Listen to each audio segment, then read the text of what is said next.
Okay. Paalis na kami dito sa Casa Mea Hotel. So, mapunta na kami ng Tagbilat. Ilang oras yung biyahe natin? 1 hour. 1 hour. So, most likely, my time is... Ano oras na? Ano oras na? 8. So, most likely, darating tayo ng 9. Okay. Sige.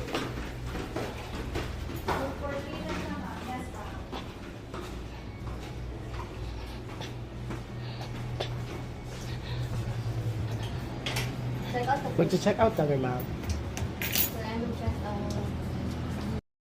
I see. Magbayan sale ka na ng Wawa. At ang nasa CrossFit I see short. Dami lang mabarat dito sa buong gabi. Pero madami na yung madami kasi mayaman dito. Okay. Let's go. Grabe din ang pagkabarat.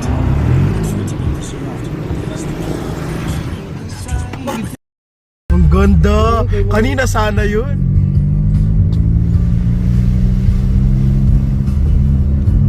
Meron ba yun na?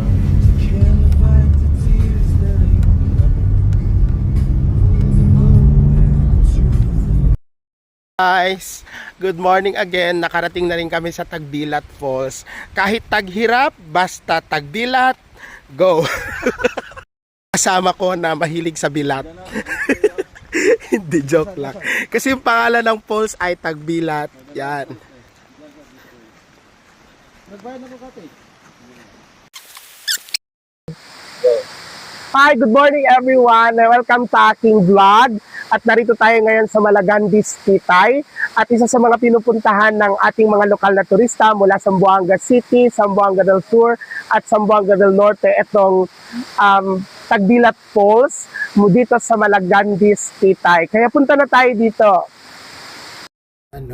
Kasi gutom na ang mga tao. Kailangan muna namin kumain bago kami mag-swimming sa